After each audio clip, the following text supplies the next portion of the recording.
Most people think Joan Crawford was the woman Bette Davis hated the most. She wasn't. The person Davis truly despised was another Hollywood actress whose name has largely faded from history. Their rivalry involved stolen roles, personal betrayal, public humiliation, and one explosive moment that had an entire studio gathering just to see what would happen next. To understand how that happened, you first have to forget everything you think you know about Bette Davis's greatest rivalry. You have heard surely about Bette Davis and Joan Crawford. Everybody has. It is the most famous rivalry in the history of Hollywood. Two great stars locked in a hatred so complete that decades later they were still circling each other like fighters who could not stop. People made television shows about it. People built whole careers explaining it. The wigs, the slaps, the poison compliments, the Oscar night betrayals. The Davis and Crawford war is the one everyone keeps. It is loud and it is glamorous and it is easy to tell. But here is the thing the loud version leaves out. When Bette Davis spoke of Joan Crawford, even at her sharpest, there was a kind of professional respect underneath the venom. They were rivals, yes, but they were also two queens who understood they were sharing a small and crowded throne room.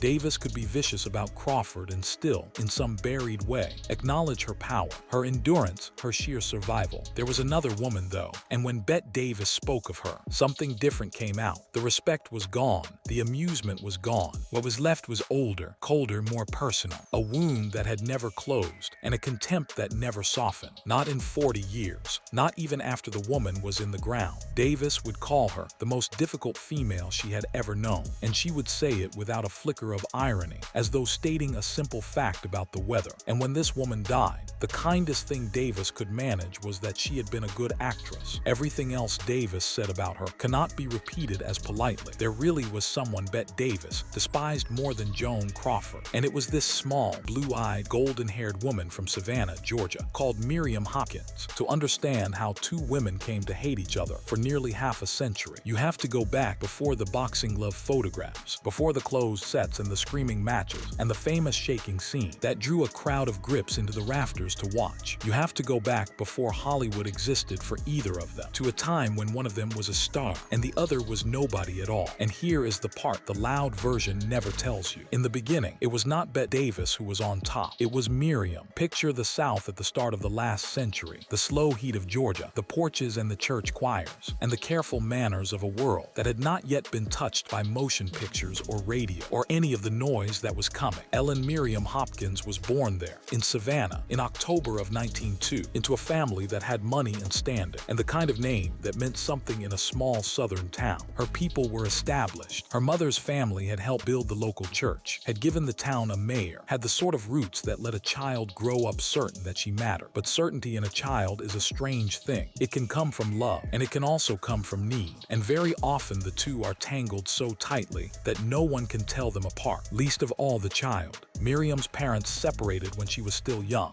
and she was sent to be raised in part by her grandmother, shuttled between Georgia and the north, between the warm porches of Bainbridge and the colder rooms of New York and New England. She was small even as a girl, and pretty in a quick, bright way, and she learned early the thing that would define the rest of her life. She learned that if she was charming enough, vivid enough, surprising enough, the adults around her would turn toward her like flowers turning toward the sun. A separated home teaches a child to perform for affection. It teaches her that love is not given freely but won, scene by scene, and that the moment you stop performing is the moment the room forgets you exist. She would spend 60 years afraid of that moment. She wanted to dance first, before the stage, before Hollywood, before any of it. Miriam Hopkins wanted to be a dancer, and she trained for it with the fierce focus of a girl who had found the one place where she could shine. She joined a dance troupe. She moved north for good, to Vermont for school, and then to Syracuse, and she pointed her whole young life toward ballet and the bright lights at the end of it. For a girl who had been shuffled between houses and grandmothers, between the warm South and the cold North, dance must have felt like the first thing that was truly hers, a discipline where the body obeyed and the audience watched and nobody could send her away. She gave herself to it completely, the way the wounded often give themselves completely to the one thing that promises not to abandon them. Then she broke her ankle. It is a small thing, an ankle, a bone in the foot, but it was the hinge her her whole future swung on, because a dancer with a ruined ankle is no longer a dancer, and a girl who has built her entire idea of herself around being looked at must now find another way to be looked at, or disappear. Miriam did not disappear.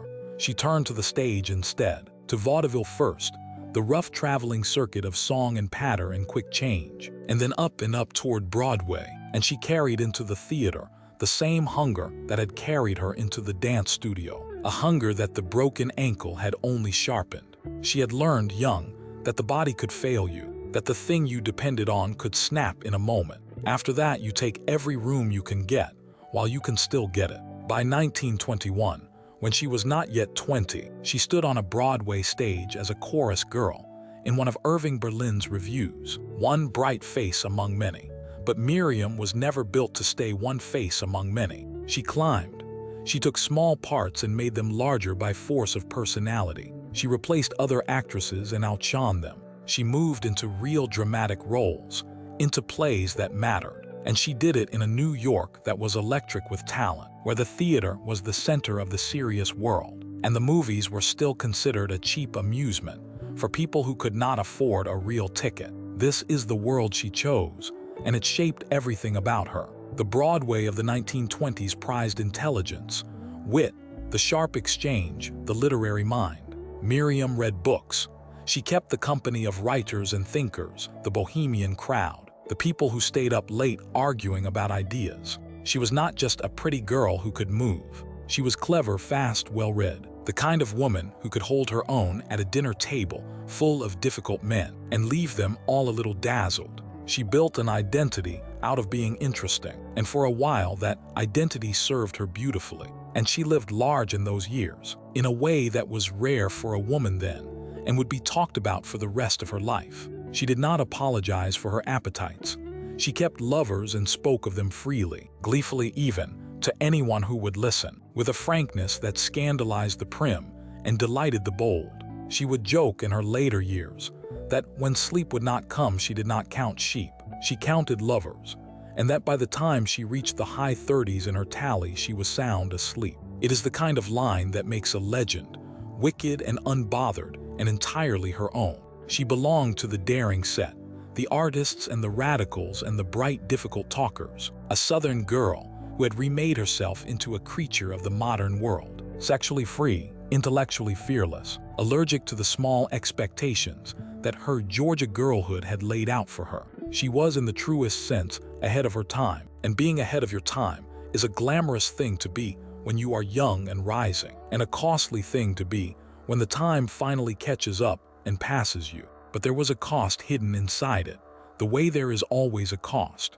A woman who builds herself on being the most interesting person in the room cannot bear, ever, to be the second most interesting. Cleverness becomes competition, charm becomes a weapon, and the same quick mind that delights a dinner party can, on a film set years later, calculate exactly how to ruin another actress's close-up. Miriam had steel in her.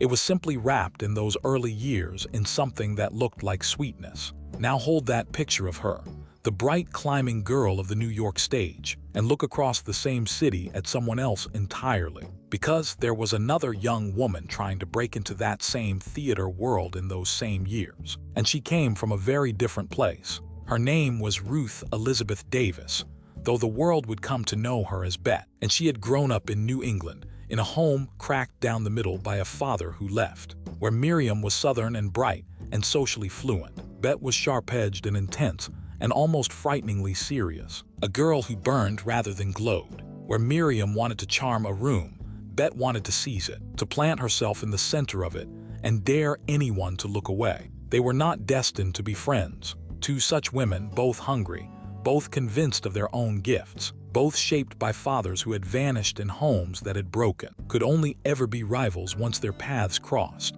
The only question was who would cross first and when, and which one would be standing higher when it happened. And in those early years, the answer was not close. Miriam Hopkins was a star, and Bette Davis was nothing yet. That gap, that early difference in altitude, would poison everything that came after. The place where their two lives first touched was a theater company, a repertory troupe run by a young director who would later become one of the most important men in Hollywood. His name was George Cukor, and in the late 1920s, he was running a stock company in Rochester, New York, the kind of operation where actors learn their craft by doing it, night after night, play after play. Into that company came a young woman from New England with enormous, burning eyes and an intensity that made the more experienced actors nervous. That was Bette Davis, young and unknown, a beginner. And already in that same world, already ahead, already a name people knew,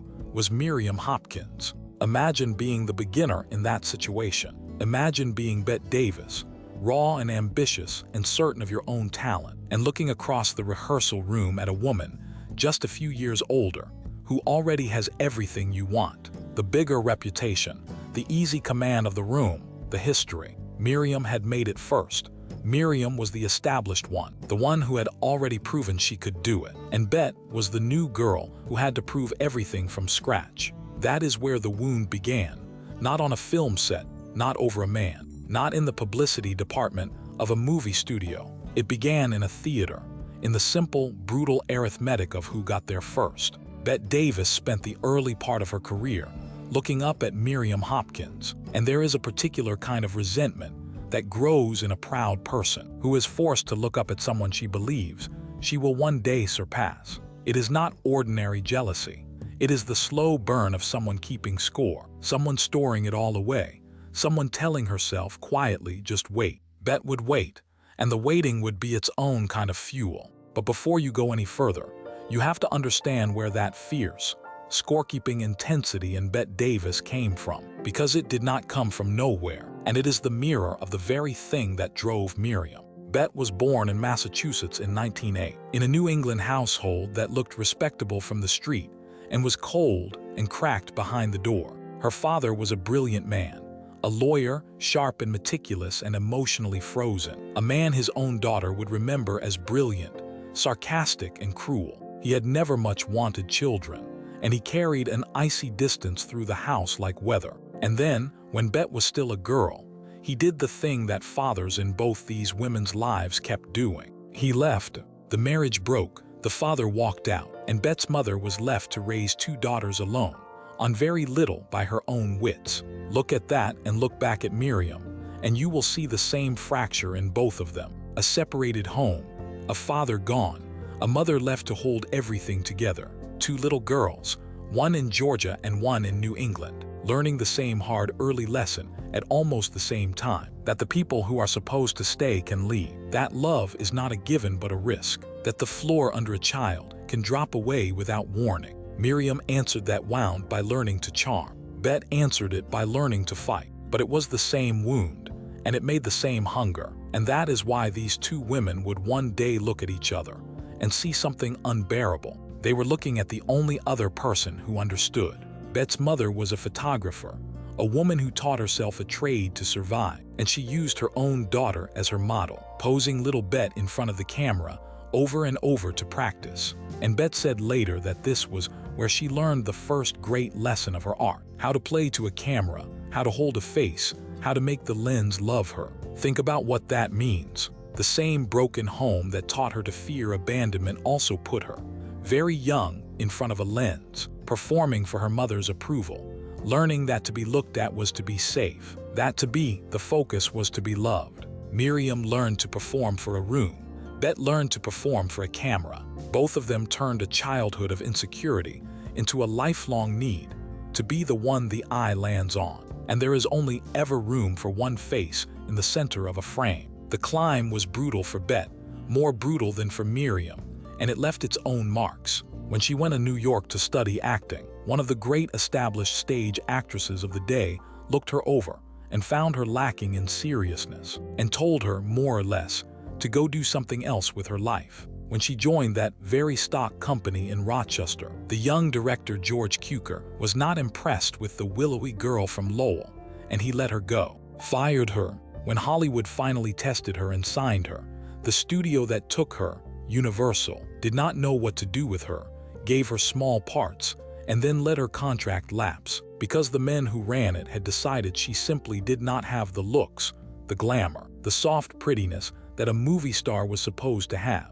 She was told in 100 ways, polite and cruel, that she was not beautiful enough to matter. So by the time Bette Davis stood in a rehearsal room looking up at Miriam Hopkins, she was a young woman who had already been rejected by an actress, fired by a director, and very nearly discarded by a studio, all while being told her face was wrong. And there ahead of her, easy and assured, was Miriam, the one who had not been told her face was wrong, the one the camera had wanted from the start, the one who had simply been allowed to rise. Of course, Bette kept score. The whole world had spent years telling her she did not belong, and she had decided, with a will of iron, to prove every one of them wrong.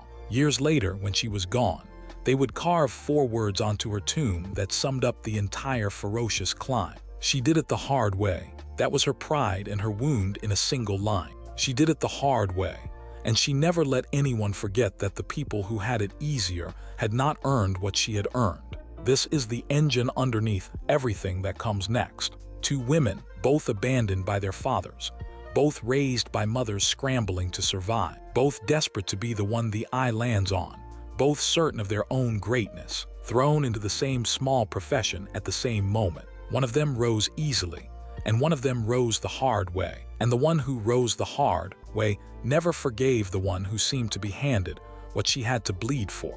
That is not a feud you can settle with an apology. That is a feud built into the foundations of 2 lives. But to be fair to the story, and this story demands fairness to both of these women, you have to understand that Miriam was not cruel to the young Bette in any obvious way. There was no single villainous act, no door slammed in a beginner's face. The injury was simpler and harder to forgive than any deliberate cruelty. The injury was that Miriam was simply better off, simply further along, simply there first, and that she carried herself with the unbothered confidence of a woman who had no reason to fear the new girl in the corner. Why would she fear her?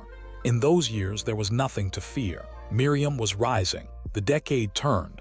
The silent films gave way to sound, and the studios in California suddenly needed actors who could speak, who could deliver a line, who came trained from the New York stage. Miriam Hopkins was exactly what they wanted. She had the voice, the diction, the comic timing, the dramatic weight. Hollywood came calling, and it called for her years before it would ever bother to call for Bette Davis in any serious way. In 1930, Miriam signed with Paramount, one of the great studios, and went west to become a movie star. And she became one almost at once. This is the part of her life that should have been her legacy, the part that got buried under the feud. And it is worth slowing down to see it clearly, because the woman the audience laughed at in 1972 was, in the early 1930s, one of the most exciting and daring performers in American film. The era had not yet locked itself behind the strict moral code that would soon scrub the movies clean. For a few wild years at the start of the decade,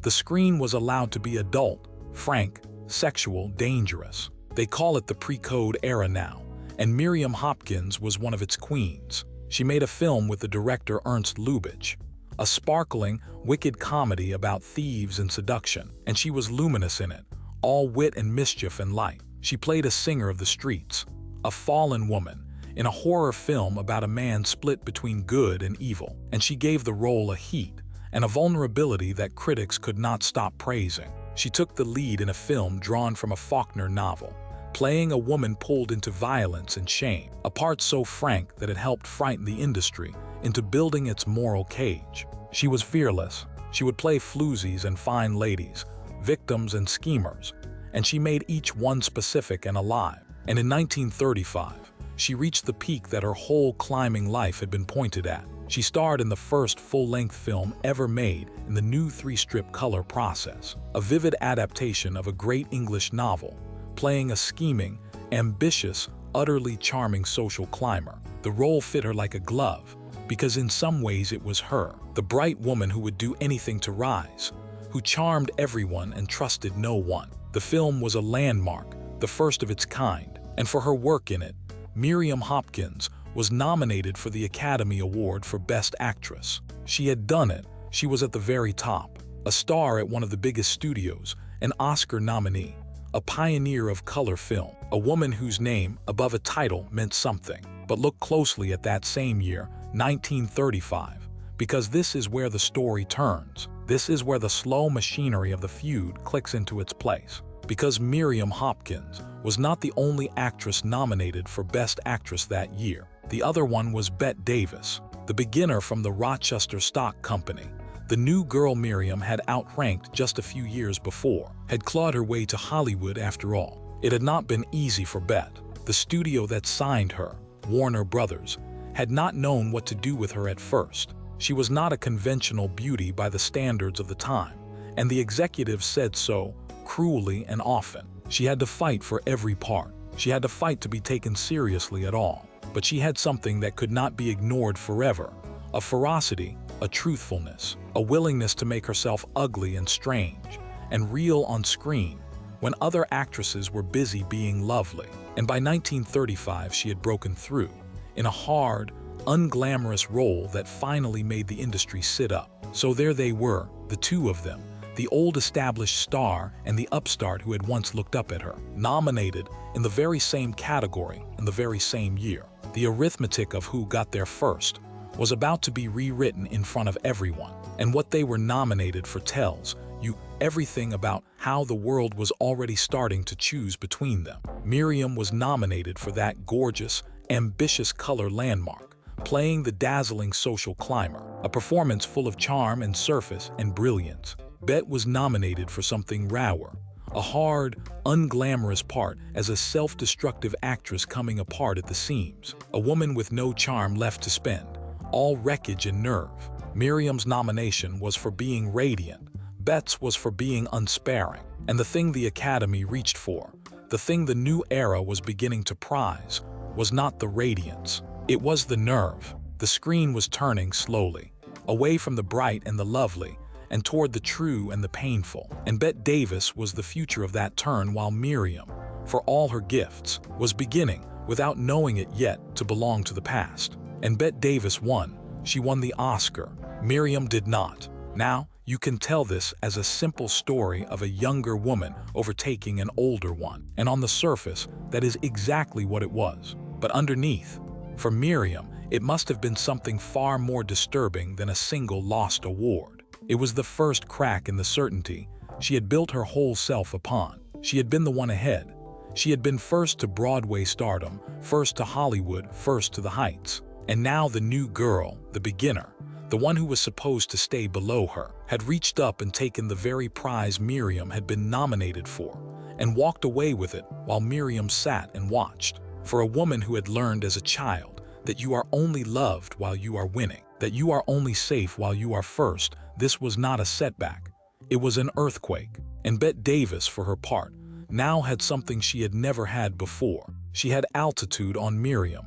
After years of looking up, she could finally look down. The scorekeeper had her first point on the board, and it was a big one. If the story ended there, it would only be a rivalry, the ordinary kind. Two ambitious women trading places at the top. Hollywood was full of those, and most of them faded. What made this one burn for the rest of both their lives? What turned ordinary rivalry into the deep personal contempt that Bette Davis would carry to the grave? Was that fate was not finished throwing these two women at each other. Not even close. Because there was a role coming. A great role. A fiery Southern heroine in a story of pride and ruin. A part written for a woman with exactly the kind of charm and danger that Miriam Hopkins had spent her career perfecting. And that role had Miriam's name on it long before it had Bette Davis's. It would be taken from Miriam and handed to Bette, and the way it was taken would set fire to everything. That story, the story of the role that broke them apart for good, begins on a Broadway stage in 1933 with a play, A Sudden Illness, and a part that Miriam Hopkins would come to believe was stolen from her not once, but twice. The play was called Jezebel, and to understand why a single play could poison two careers for the next 40 years, you have to understand what it meant and who almost played it, and the strange, unlucky chain of events that put Miriam Hopkins into the role, and then, with cruel precision, took it away again. In the early 1930s, before the film, Jezebel was a stage play, a Southern melodrama about a willful, proud young woman whose defiance destroys the people she loves. It was the kind of part actresses dream about, A role with teeth, a woman who is both heroine and villain, both irresistible and impossible. The original star attached to it was one of the great wild talents of the American stage, a husky-voiced, scandalous, magnetic woman named Tallulah Bankhead, who was as famous for her behavior as for her acting. But Tallulah fell ill, seriously ill at the worst possible moment, just as the play was coming to life. And when she had to drop out, the role of the proud Southern girl was suddenly open, and it went to another Southern actress who could play pride and charm and danger in her sleep. It went to Miriam Hopkins.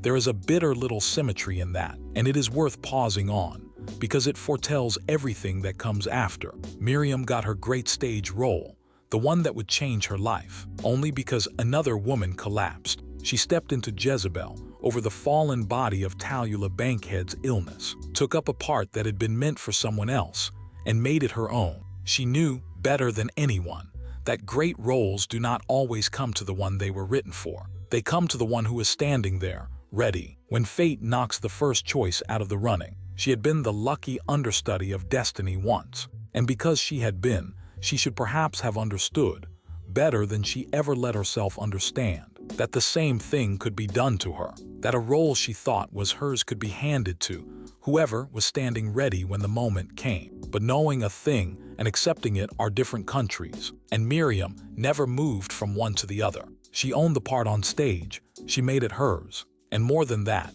in a piece of business that would matter enormously later. Miriam came to hold a financial stake in the property itself, a piece of the rights to Jezebel. This was not just a role she had played, it was something she partly owned, something she believed gave her a claim, a hold, a right to follow it wherever it went next. She is said to have refused at first to let the property go to Hollywood at all, unless the deal carried her along with it, unless she went west with her own role tucked safely under her arm. She held the door of that part with both hands, because some instinct told her that if she let go, it would be taken. And everyone knew where stage successes went next. They went to Hollywood. The studios were always shopping the New York stage for stories to turn into films, and a juicy Southern melodrama with a great central role for a woman was exactly the kind of thing they bought. When the talk began that Jezebel might become a motion picture, Miriam Hopkins had every reason in the world to believe that the film would be hers. She had played it, she partly owned it. She was an established movie star at a major studio. Who else would they possibly want? She held on to that belief. She held on to it the way a person holds on to a thing they cannot bear to lose. And it would betray her completely, because the studio that ended up making the film of Jezebel was not Miriam's studio. It was Warner Brothers.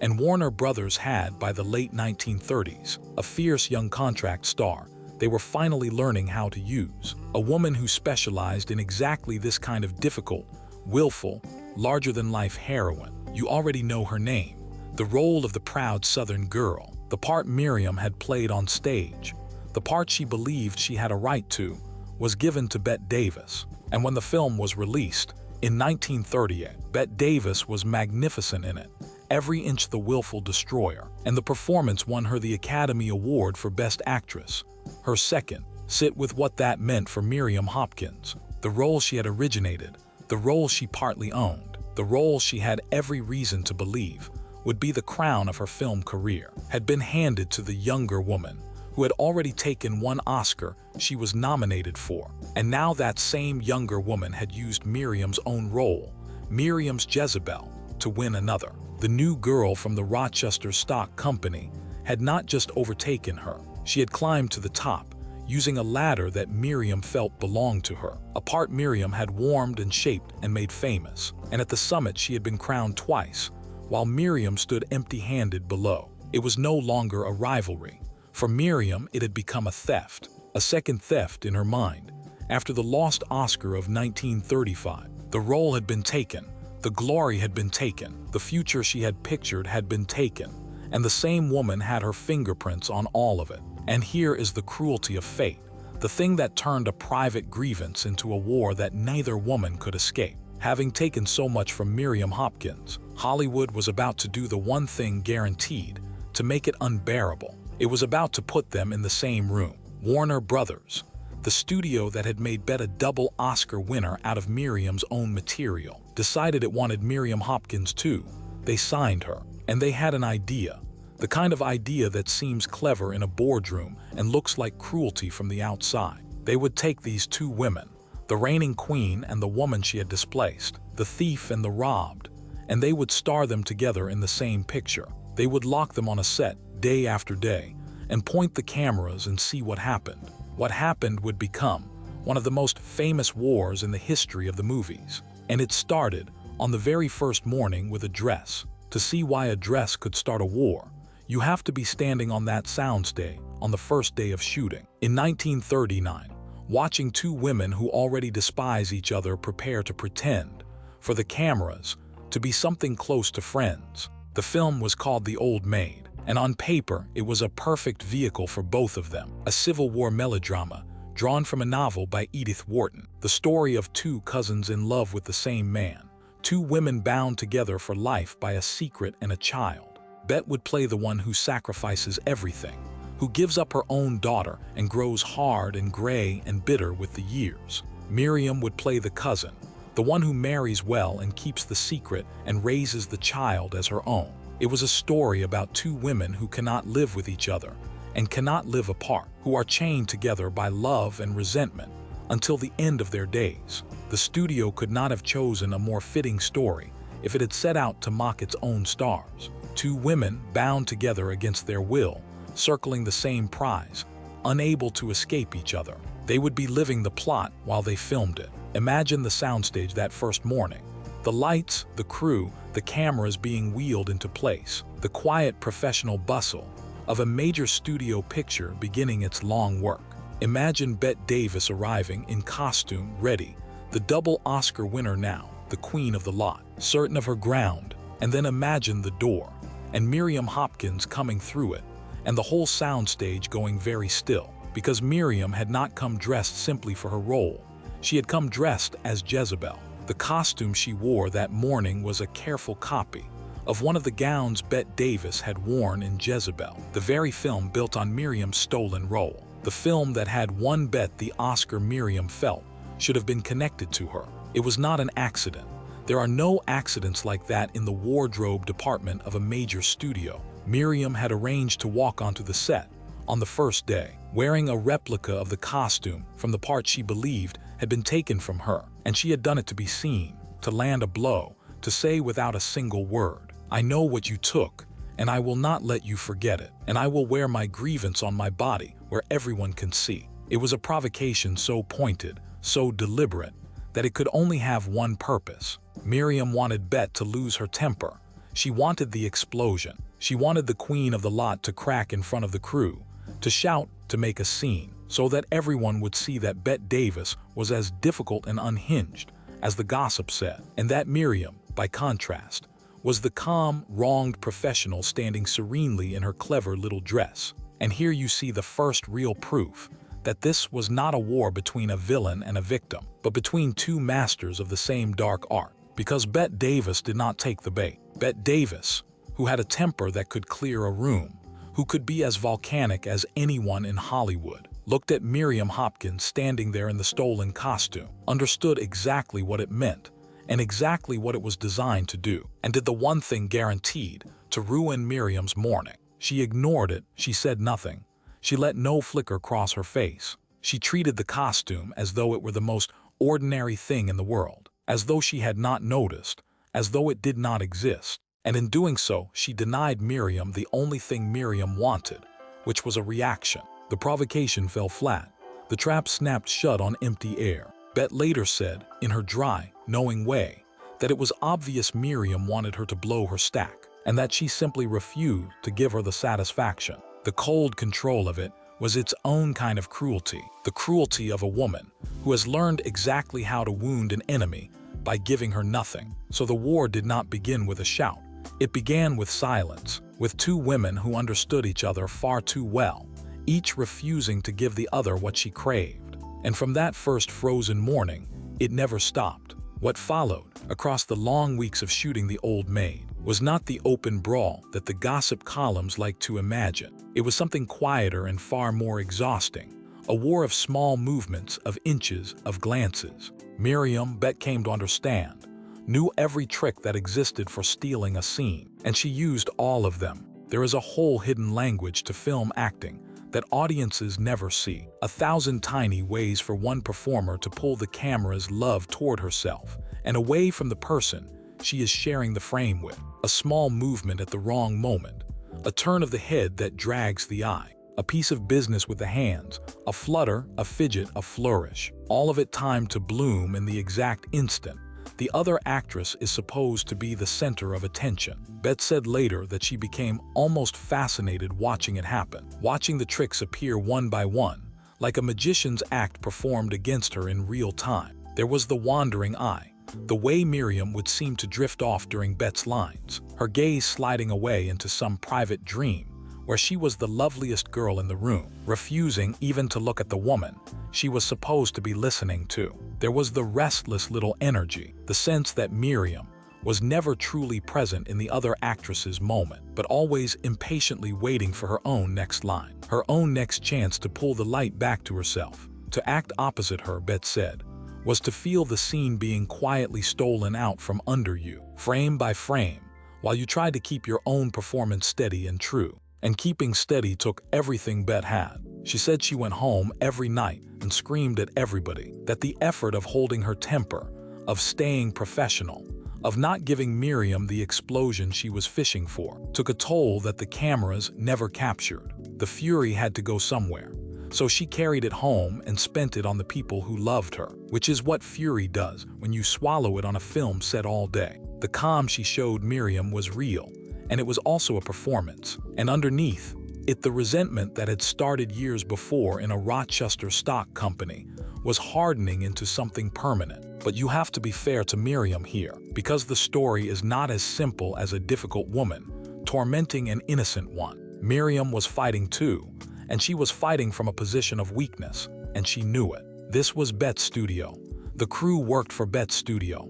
The director answered to Bette's studio. The whole machine was built around protecting the woman who had won it 2 Oscars. And Miriam was the outsider, the guest star, the woman who had been brought in precisely because her grievance made good publicity. She fought with the only weapons she had, the tricks of the trade, because the bigger weapons, the studio loyalty, the home field advantage, all of it belonged to Bette. Years later, Miriam would say, with a bitterness she could not quite hide under the wit, that the so-called feud was something the studio cooked up for publicity, and that it was Bette's studio, and that she, Miriam, had fared badly. There is truth in that.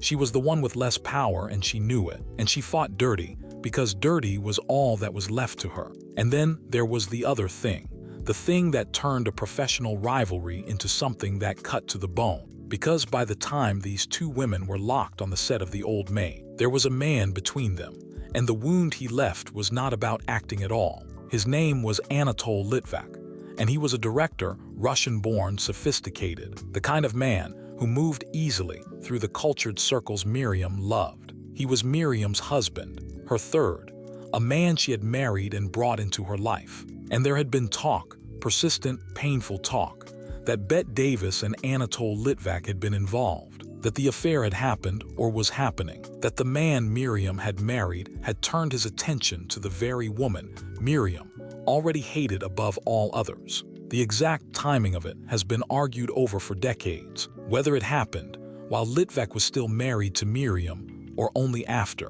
whether it was a brief thing during the making of another picture or something more. The historians still disagree on the details, but for the story of the feud, the precise dates almost do not matter. What matters is what Miriam believed. And what Miriam believed was that the woman who had taken her role, taken her Oscar moment, taken her Jezebel, had now reached into her marriage and taken her husband's attention too. Whether it was wholly true, partly true, or simply the kind of rumor that poisons a marriage from the inside, Miriam carried it onto that set with her every single day. She looked across the soundstage at Bette Davis, and she did not just see a rival who had outclimbed her. She saw a woman she believed had betrayed her in the most personal way a woman could. Now put yourself inside that. Put yourself inside Miriam Hopkins, standing in a copy of the dress from her stolen role, sharing scene after scene with a woman she believed, had taken not only her career's great chances, but her husband too. The wandering eye, the stolen close-up, the restless little tricks, all of it reads differently when you understand the grief underneath it. This was not simple bad behavior. This was a woman trying in the only way she had to hurt someone who had hurt her where it hurt most. The tricks were not just ambition, they were revenge. And Bette, for her part, was not blameless and never claimed to be. She was a hard woman who had fought her way up through an industry that despised her looks and doubted her worth, and she had armored herself in a control so total that it could feel like contempt. She gave Miriam nothing, and giving nothing is its own form of cruelty when the person across from you is drowning. They were both fighting. They were both wounded. Neither one was the cardboard villain the gossip wanted. They were two proud, frightened, gifted women who had been thrown into a small space and told to pretend to love each other, while every real thing between them was hatred. The strange miracle of The Old Maid is that out of all that poison, something true came onto the screen. The film works. The two women, playing cousins bound by a lifelong secret, generate exactly the kind of charged, complicated, half-loving, half-warring intimacy that the story needs. And they generate it because it was real. The resentment, the dependence, the inability to escape each other, all of it was happening for real behind the cameras, and it bled into the frame. Audiences in 1939 watched two cousins who could not live with each other or without each other, and what they were really watching was two enemies who could barely stand to share a soundstage, giving the performances of a lifetime out of pure mutual loathing. The Old Maid did well.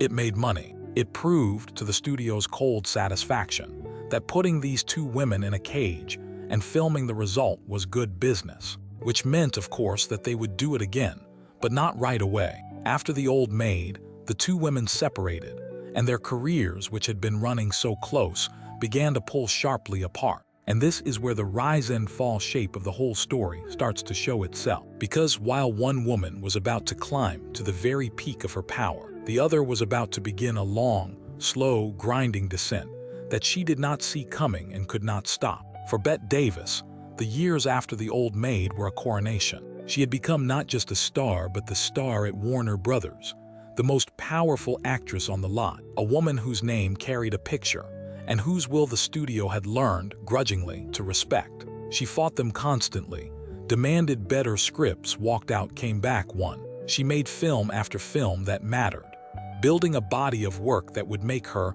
one of the immortals of the screen. She was difficult, yes, famously difficult, but she had earned the right to be, and her difficulty came wrapped in genius. The 1940s belonged to Bette Davis.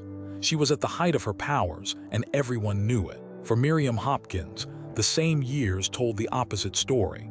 The decline did not announce itself. It almost never does.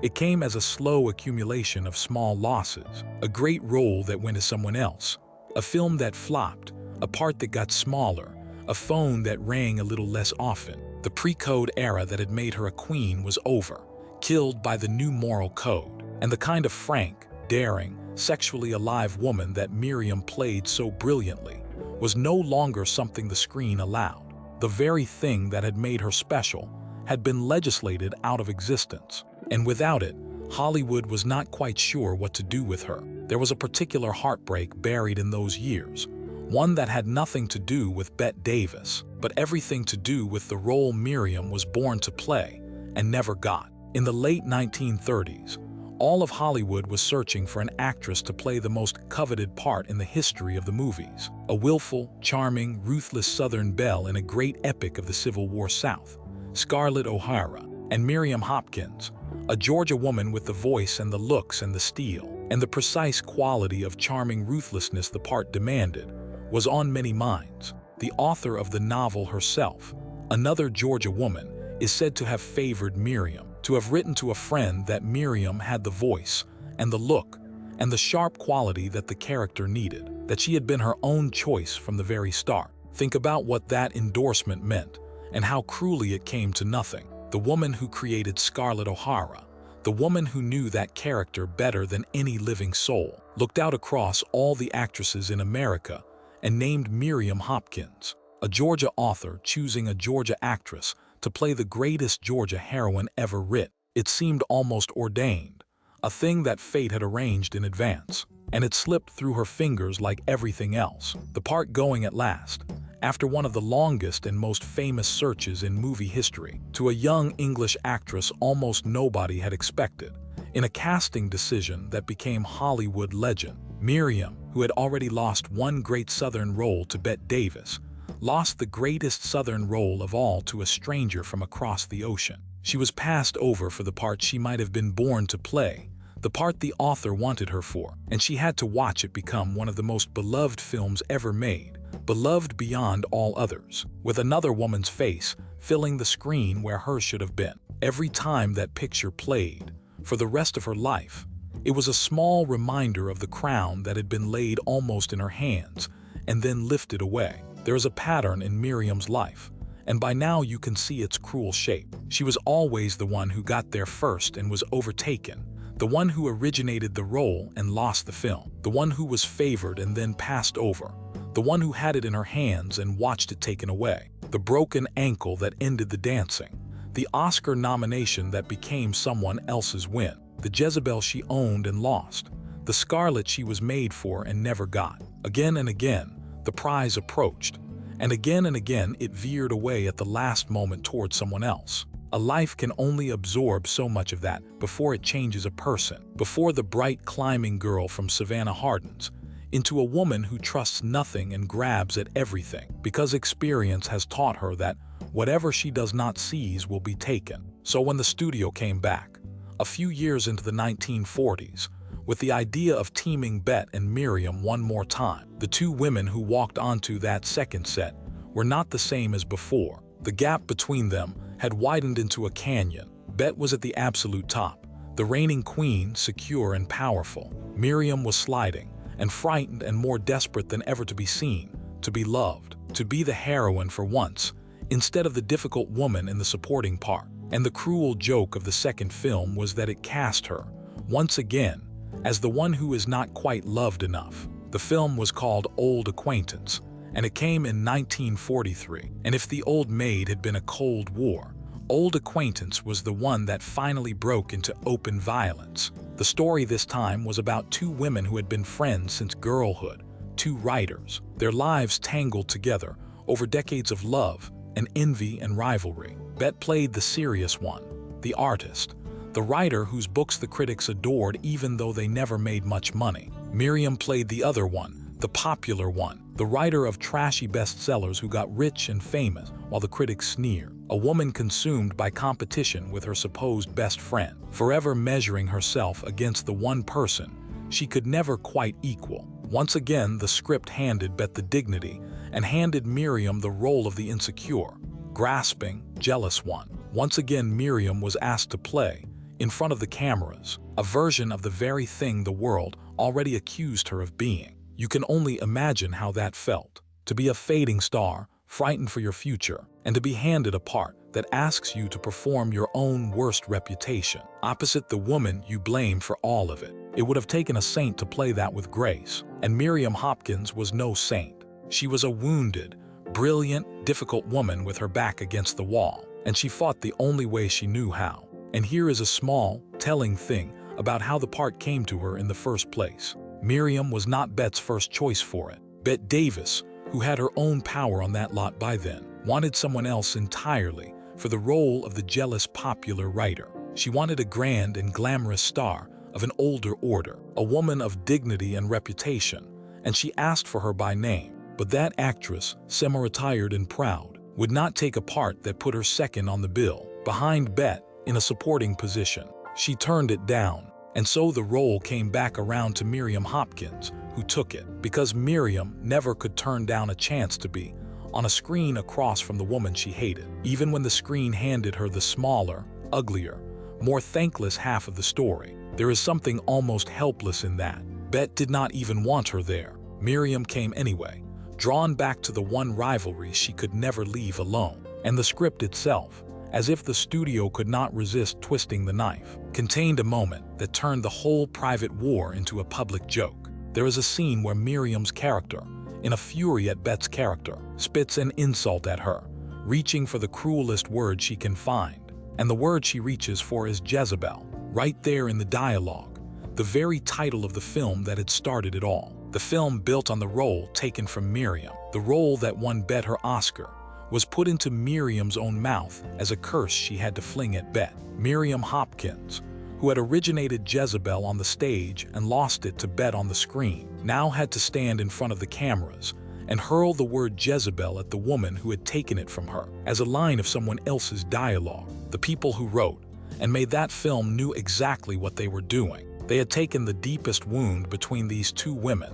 and written it into the script as a barb, and they made Miriam say it. The making of Old Acquaintance was, by every account, worse than the first film. The old tricks came back, the wandering eyes and the stolen scenes and the small sabotages, but now they were sharper because Miriam had more to lose. The clashes between the two women slowed the production down badly. A film that should have moved at a normal pace dragged on, the schedule stretching nearly to twice its expected length. The costs climbing, the tempers fraying. There were tears, there were denials, there were long, exhausting sessions where the studio's men sat the two women down separately and begged and warned and threatened, trying to get them to simply finish the picture without burning it to the ground. You can still feel the exhaustion in the memos the studio's men wrote at the time, the weary record of grown professionals trying to manage two of the finest actresses in the world, as though they were two children who would not stop fighting in the back of a car.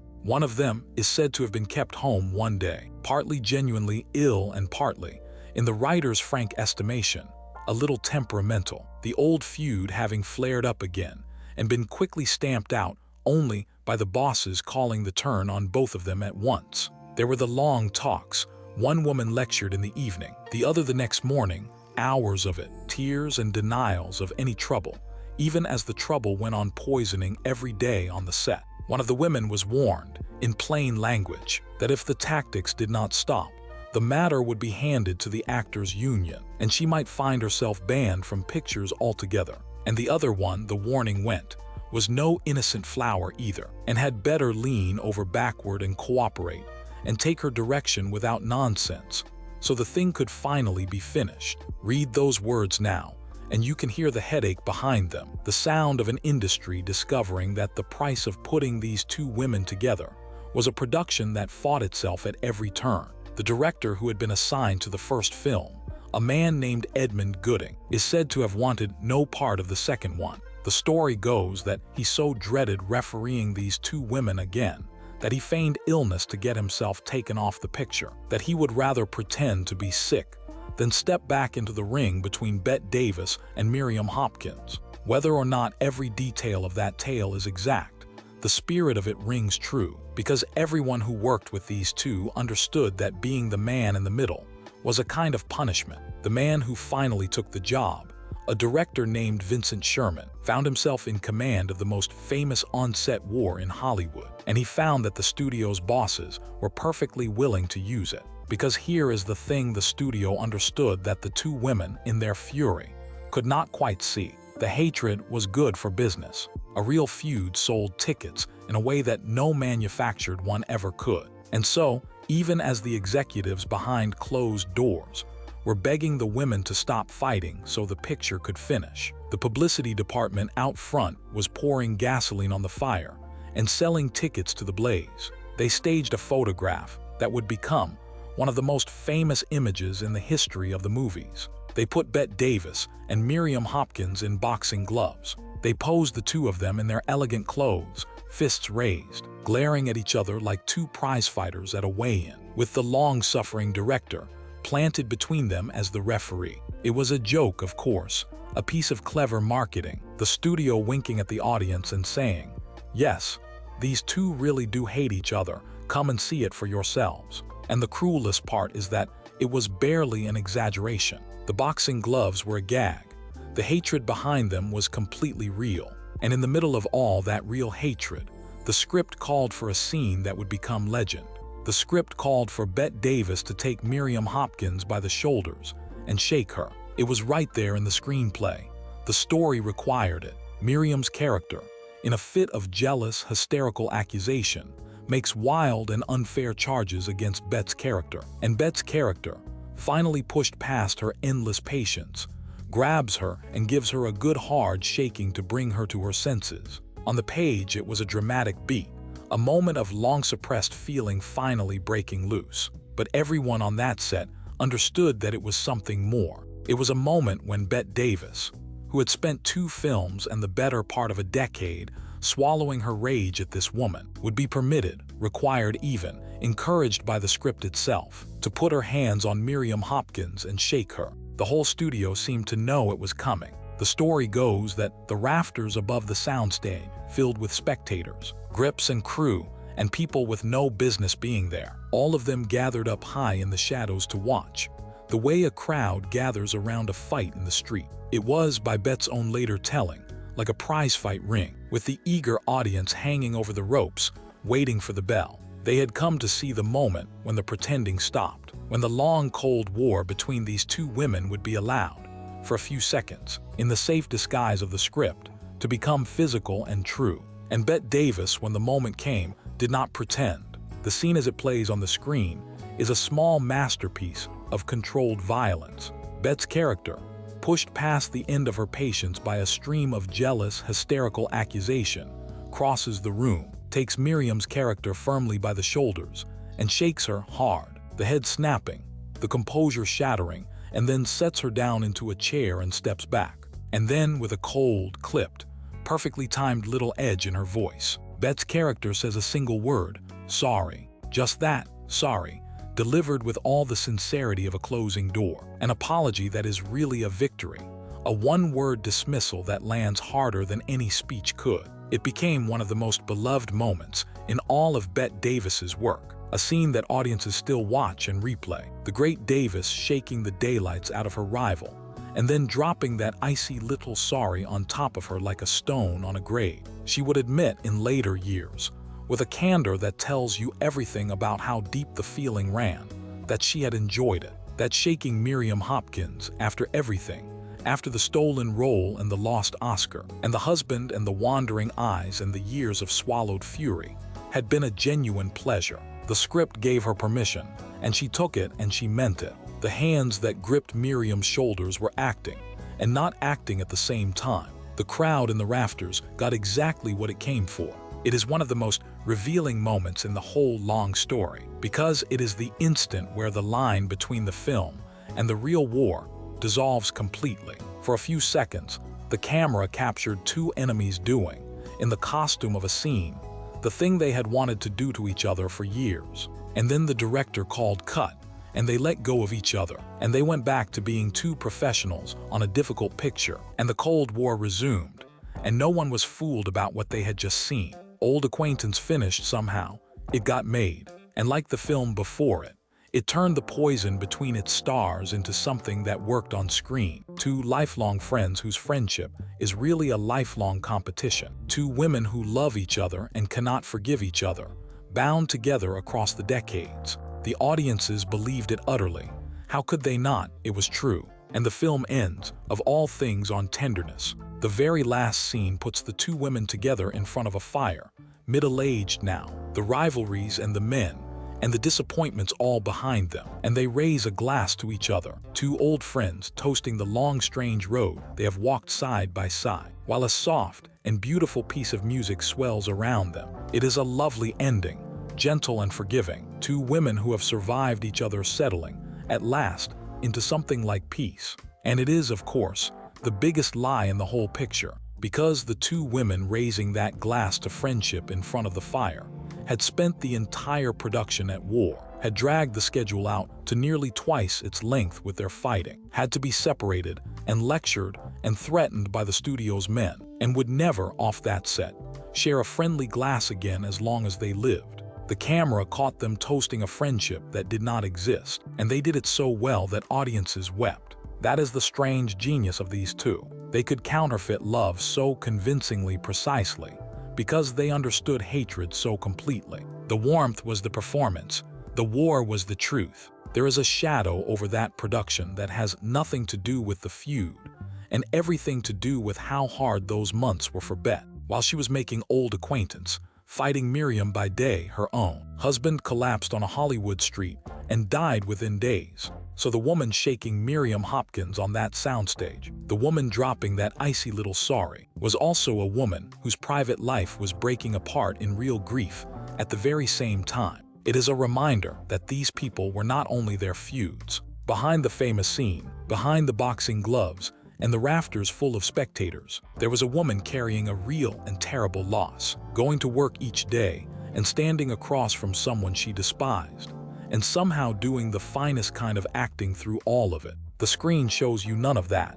The screen shows you only the shaking and the sorry and the fireside toast. The life behind it was always larger and sadder than the frame could hold. And here is the proof of how deep the Miriam wound went, how permanently it lodged in Bette Davis, a small thing she said years later that says more than any insult. Long after both films were finished, Bette found herself working with another actor she could not stand, a man who fought her for the camera the way Miriam had, who pulled focus and stole scenes, and played the same quiet games. And when Bette wanted to describe him, when she reached for the worst comparison she could find, the harshest yardstick she carried, she called him a male Miriam Hopkins. An excellent actor she allowed, but addicted to scene stealing, a male Miriam Hopkins. Think about what that means.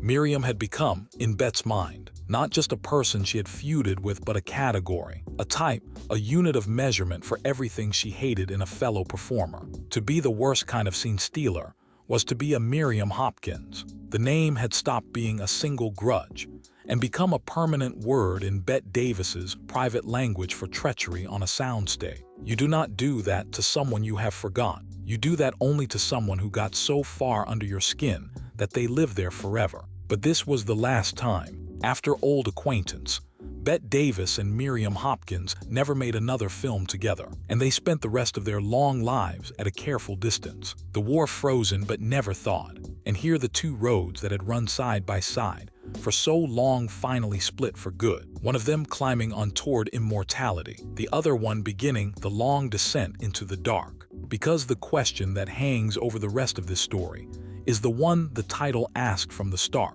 Bette Davis hated many people in her long, combative life. She fought with studios, with directors, with husbands, with Joan Crawford most famously of all. So why was it this woman, this small, fading, golden-haired rival from the southern stage, that she despised more than any of them? Why did the contempt for Miriam Hopkins outlast everything, harden into something permanent, survive even Miriam's death? The answer is not the stolen role, though that was part of it. It is not the husband, though that was part of it too. It is not the wandering eyes or the boxing gloves or the dragged-out shooting schedule. The real answer is something deeper, something about who these two women were underneath. And it does not fully reveal itself until you follow Miriam Hopkins down into the years of her fall, into the long, slow ending that began the moment the cameras stopped rolling on Old Acquaintance. And that fall is where this story is going now. To follow Miriam down into her fall, you have to understand what she had been, and what she was losing, and how little of it was her fault, and how much of it was. She had been, remember, one of the most interesting women in Hollywood, and not only on the screen. Away from the cameras, Miriam Hopkins kept a kind of court. Her home was a gathering place for writers and thinkers and artists, the clever and the literary and the famous, the people who could talk all night about books and politics and ideas. She was a marvelous hostess, a woman who could fill a room with the right people and keep them sparkling. She had a quick, well-stocked mind, a love of language, a genuine appetite for intelligence in others. The same hunger that made her steal scenes on a soundstage made her, in a drawing room, magnetic. People who could not bear to work with her loved to dine with her, because socially she was charming, generous, alive. That is one of the saddest divisions in her, and Bette Davis herself put her finger on it with a precision that was almost kind. Miriam, Bette said, was a perfectly charming woman socially. Working with her was another story. There it is, the whole tragedy in 2 sentences. In the parlor she was delightful. On the set she was at war.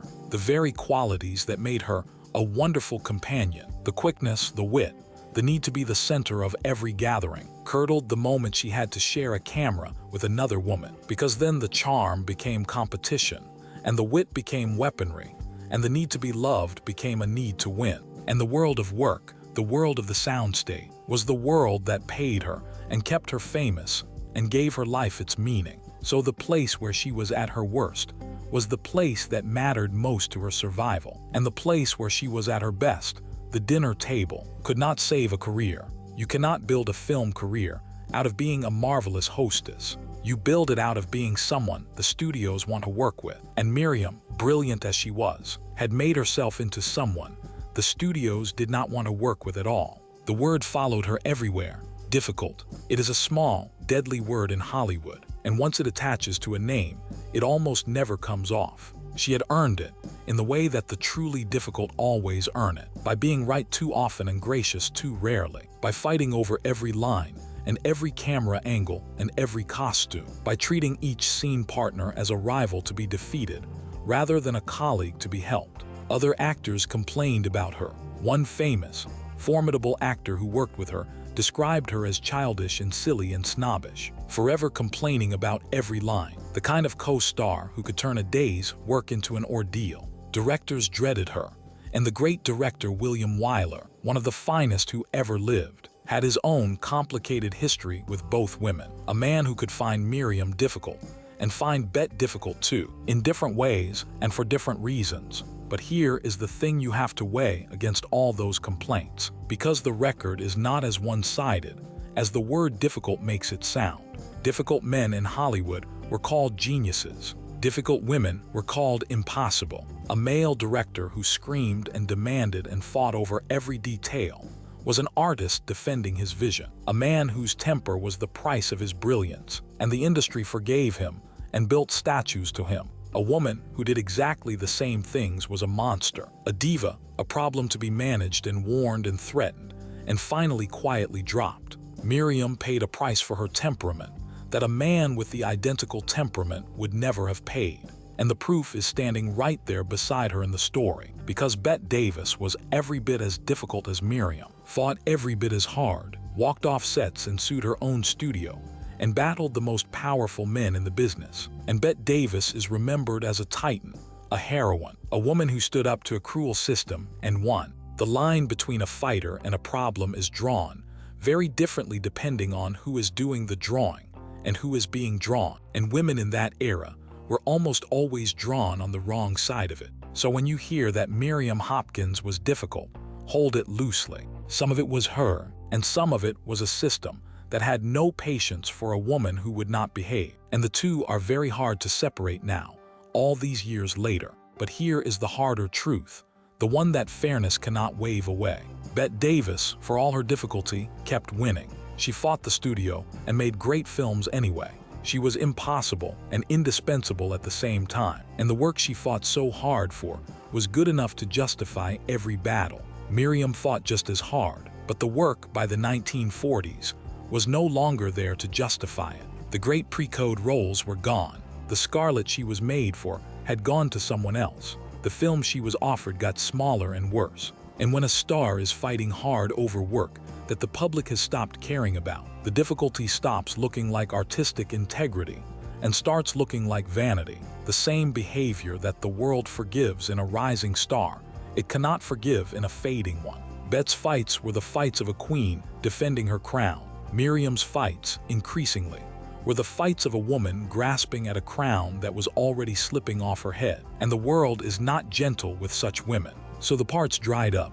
After Old Acquaintance, the great Hollywood career that had begun with such fire simply stopped catching. There were a few films, scattered and forgettable, the kind of pictures that are hard to find now and easy to forget once you have found them. The bright, daring woman of the pre-code years was gone, and in her place was a character actress, a woman shifted to the edges of the frame, given the aunts and the mothers and the supporting parts, watching the center of the screen, the place where she had once lived, be occupied by younger women. And so Miriam did what wounded stars have always done. She went home to the place that had loved her first, before Hollywood ever did. She went back to the stage. There's something both proud and heartbreaking in that return. The theater had made her. Broadway had been her first kingdom, the place where she had climbed from chorus girl to leading lady, the world of intelligence and wit that suited her so well. So when the movies turned away, She turned back to the stage, and on the stage she could still command a role,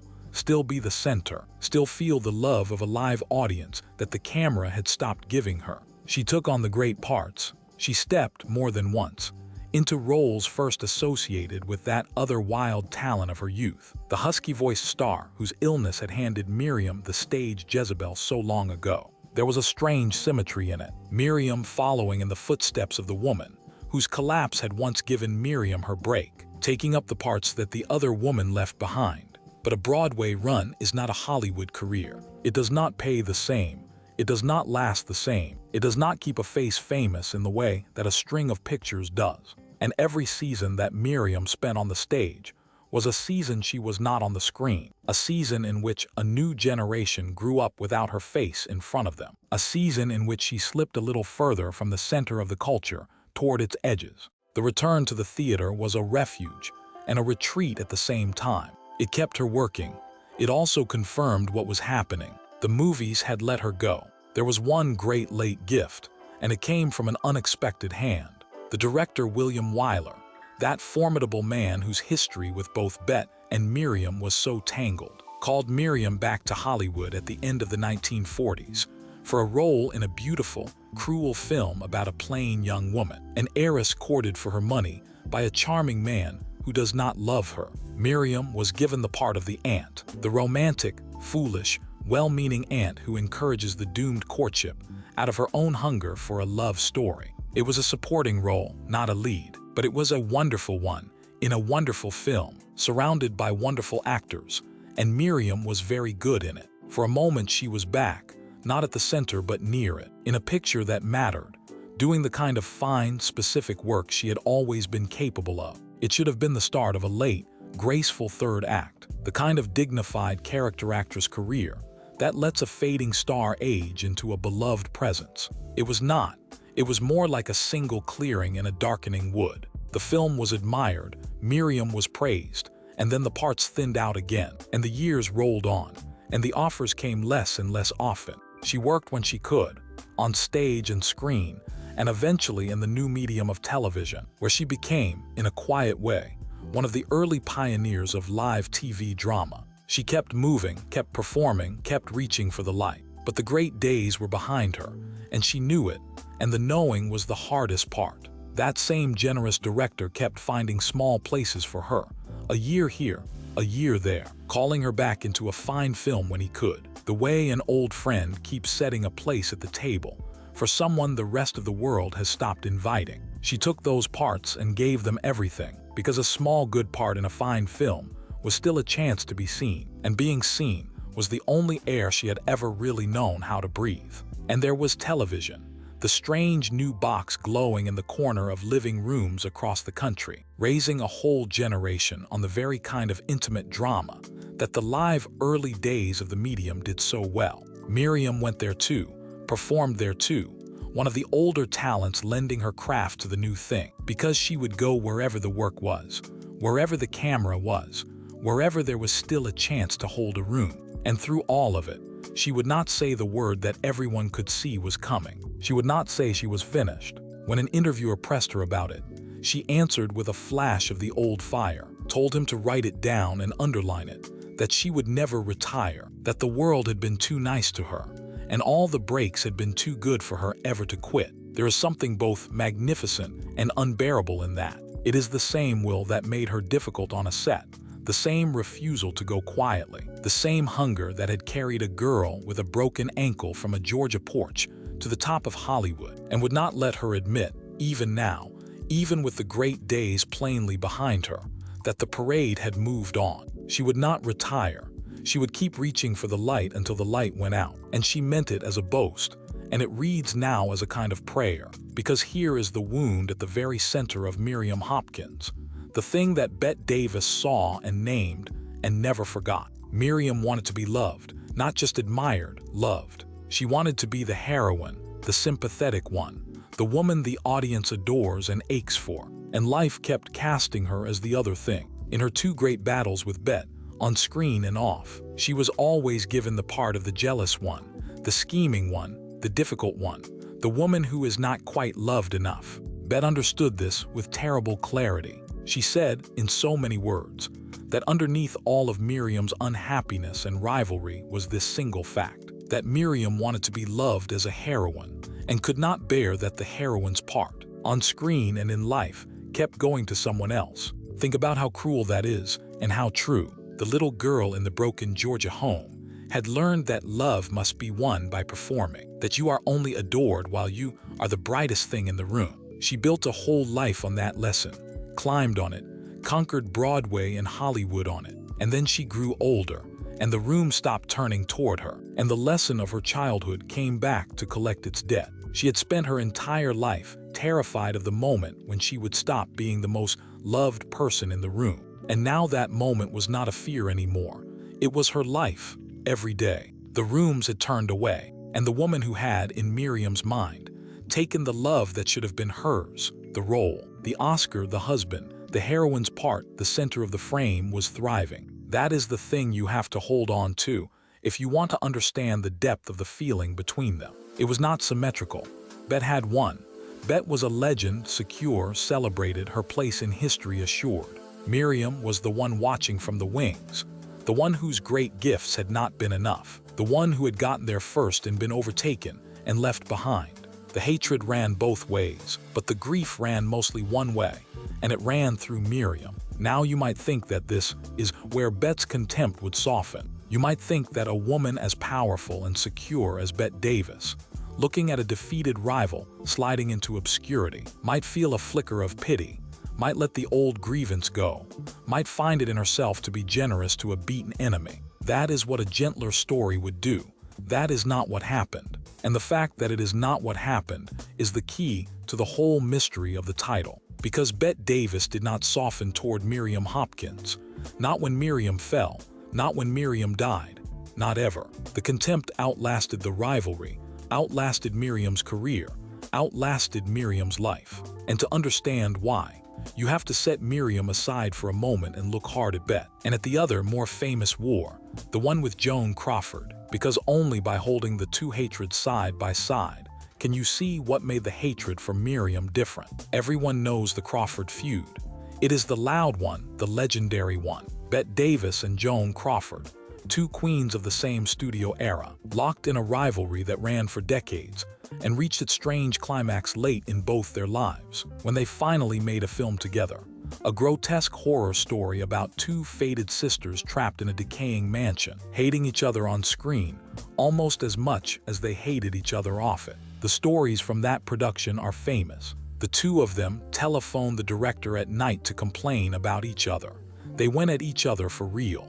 In a scene where Bette's character had to drag Crawford's across the floor, Crawford is said to have made herself as heavy as she possibly could, a dead weight to punish Bette, who was working through real back trouble at the time. In another scene where Bette's character beats Crawford's, Bette is said to have hit her as hard as she could. The insults, the sabotage, the Coca-Cola jokes, because Crawford had married into that company and Davis would not let her forget it. And then there was Oscar night, the cruelest stroke of all. Bette was nominated for that horror film, nominated for what might have been a triumphant late career Academy Award. Crawford was not nominated, and so Crawford, the story goes, quietly went to the other nominated actresses, who could not attend the ceremony, and arranged that if one of them won, she, Joan Crawford, would accept the award on her behalf. And that is exactly what happened.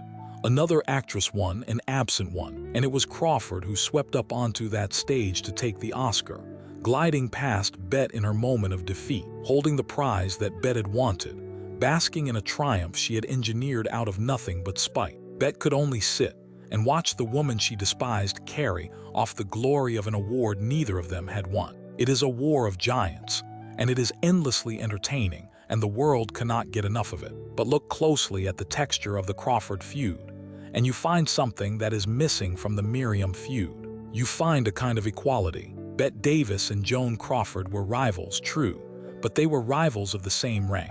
Two enormous stars who had both reached the top and stayed there. Two survivors who had outlasted the studio system and clawed their way into a hard, late, second fame. When Davis attacked Crawford, she attacked an equal, a peer, a fellow queen. There was venom in it, and there was also, buried underneath, a strange professional respect, the respect one great survivor has for another. Davis thought Crawford was a manufactured star, more glamour than talent, all surface. But she could not deny that Crawford had endured, had fought, had won her own battles. The feud was a war between two powers. The feud with Miriam was different in its very bones. It was not a war between equals.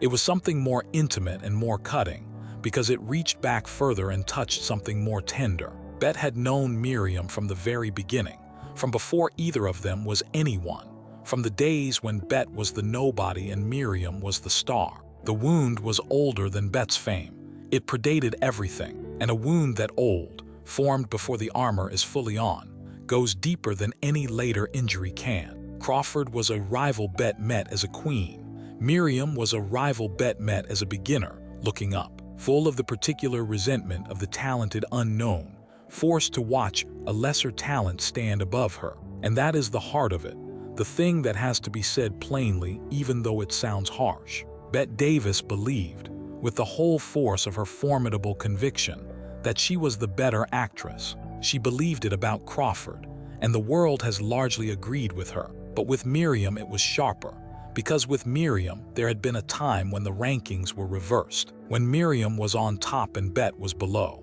And Bette never forgave the years she spent looking up at a woman she considered her inferior. To be outranked, even briefly, by someone you believe is lesser than you, and to have the whole world watch it happen, is a humiliation that a proud person carries forever. Bette spent her life proving she was better than Miriam, and even after she had proven it beyond any doubt, even after she had won every prize and Miriam had faded, the old humiliation still itched. She had been made to look up. She never forgave it. There was the personal layer too, the husband, the man Bette was rumored to have taken from Miriam. That made the feud carnal in a way the Crawford War never quite was. It was not just about who was the better actress or who got the better role. It was about a marriage, a betrayal, a wound in the most private place. Whatever the truth of the affair, it gave the feud a dimension of real intimacy and real injury. That turned professional rivalry into something closer to a blood grudge. So when you ask why Bette Davis despised Miriam Hopkins more than she despised Joan Crawford, the answer is not that Miriam did worse things. In raw terms, the Crawford War was nastier, the sabotage more theatrical, the public hatred more openly displayed. The answer is that the Miriam wound was older, more personal, and more humiliating. Crawford was an equal. Bette fought from a position of strength. Miriam was the woman who had once stood above her, who had touched her marriage, who had embodied everything Bette had spent her life trying to surpass. You can hate an equal and still respect her. The hatred that has no respect in it, the hatred that is pure, is reserved for the rival who once made you feel small. And that is why, when Miriam Hopkins died, Bette Davis could not bring herself to be kind. Years and years after the boxing glove photographs, long after the feud should have cooled into history, the most generous thing Bette could say about the dead woman was that she had been a good actress. Everything else she said was harder than that, harsh enough that it cannot be softened in the retelling. She called Miriam the most difficult female she had ever known, and said it flatly, as a simple fact. She acknowledged, grudgingly, that Miriam had been talented, terribly good even, but in the same breath she named the thing she could never forgive, that Miriam had been terribly jealous, eaten alive by it. The talent Bette would grant, the jealousy she would not absolve, because the jealousy, in Bette's eyes, was the proof that Miriam had always known, underneath everything, that Bette was the better woman, and had hated her for it, and had spent a career trying to claw her down. But step back from Bette's verdict for a moment, because Bette is not the only judge in this story, and the title's promise is not the whole truth. The hatred is real, the contempt is documented, the feud is one of the bitterest in the history of the movies. And yet to leave it there, with Bette's harsh verdict standing as the final word, would be to do to Miriam exactly what the audience at that 1972 screening did to her. It would be to laugh at the wrong thing. It would be to see only the difficult woman, the jealous rival, the scene stealer, and to miss the frightened, gifted, hungry human being underneath, the one who only ever wanted what the little girl in the broken Georgia home was taught she had to earn, which was simply to be loved. So before this story reaches its end, before it returns to that dark theater and the laughing audience, and the bad heart that stopped a few days later, there is more of Miriam to see. There are the husbands, 4 of them, each marriage exhausted and ended, a long search for a love that her career could never quite give her. There is the son she adopted and adored, and there is the quiet, late, lonely stretch of her life, the years after the fame, when the woman who had once held court for the brightest minds in Hollywood sat in the gathering dark of her own legend, counting, as she liked to say, not sheep but lovers until she fell asleep. The husbands tell their own story, and it is the story of a woman reaching, again and again, for a steadiness that always slipped away. There were 4 marriages, and not one of them lasted. The first came early, to an actor, in the years when Miriam was still climbing the New York stage, a young woman's marriage that flickered and went out almost as soon as it was lit. The second was to a writer, a man of words and adventure, the kind of intelligent, restless figure Miriam was always drawn to, and it too came apart within a few short years. There is a pattern already, before you even reach the famous third husband, the pattern of a woman who married quickly, married brilliant men, and could not make any of it hold. The third marriage is the one the world remembers, because it became part of the feud. Anatol Litvak, the Russian-born director, sophisticated and cultured, and exactly the sort of man Miriam loved to have at her dinner table and in her bed. They married in the late 1930s, just as Miriam's film career was beginning to wobble, and the marriage was a brief and unhappy thing, on the rocks within a couple of years. Entangled all through its short life was the shadow of Bette Davis, the rumor of the affair, the suspicion that the man Miriam had chosen had turned toward the woman Miriam hated. Whether the affair happened during the marriage or after it, the marriage did not survive, and Miriam came out of it with one more wound and one more reason to look across a soundstage at Bette Davis with murder in her heart. The thing about that wound is that it almost did not matter whether it was wholly true. Litvak had directed Bette in a picture.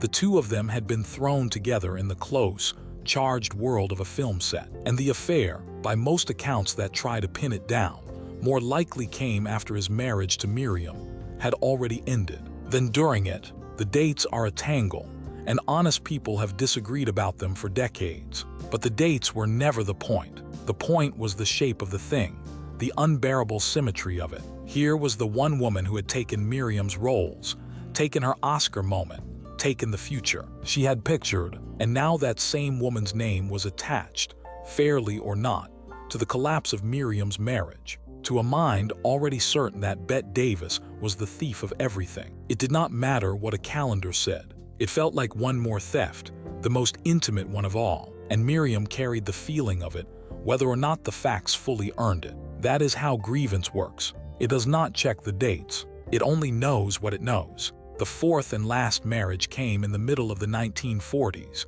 to a war correspondent, a man of action and journalism, and it lasted longer than the others, a few years before it too ended in divorce. 4 husbands, 4 endings. A pattern as clear as the pattern of the lost roles. Miriam married men of intelligence and accomplishment, men who could match her quick mind, and she exhausted every one of them, used them up, wore them out, the way a brilliant, restless woman can wear out a man who cannot quite keep pace with her hunger. She would say in her old age, with the wit that never left her, even when the fame did, that when she could not sleep, she did not count sheep. She counted lovers, and that by the time she reached 38 or 39, she was fast asleep. It is a marvelous line, sharp and funny and a little defiant. It is also, if you listen closely, the line of a lonely woman, a woman lying awake in the dark, alone, reaching back through her memory for the times when she had been wanted, because that is what the marriages were underneath.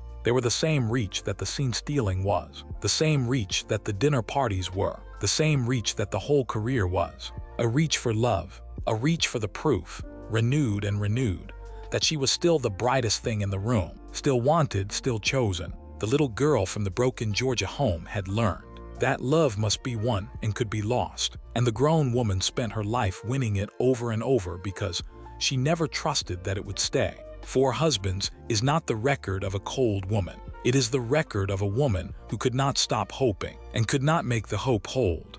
There was one love in her life that did hold, one bond that did not break, and it is the part of her story that redeems everything, the part that shows you the warmth at the center of all that fierce hunger. In the early 1930s, at the height of her stardom, between marriages, single and alone, Miriam Hopkins did something that was nearly impossible for a single woman to do in that era. She adopted a child, a baby boy, at a time when the law in most places would not even allow a single woman to adopt. Miriam found a way and brought a son into her life and named him Michael, and she adored him.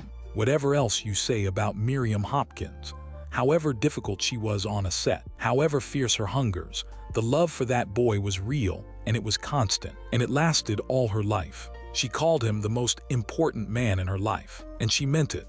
And out of all the men she gathered and lost, the husbands and the lovers, it was the son who stayed. There was a streak of the unconventional mother in her, a frankness that could startle. The boy remembered being told, as a small child, the kind of worldly, knowing things that most mothers would never say to a son. She told him once, in her blunt way, that the worst thing a man could be was a bad lover. And when the small boy asked her, reasonably enough, what a woman was supposed to do with a man like that, Miriam answered without a flicker that she kicked him out of bed.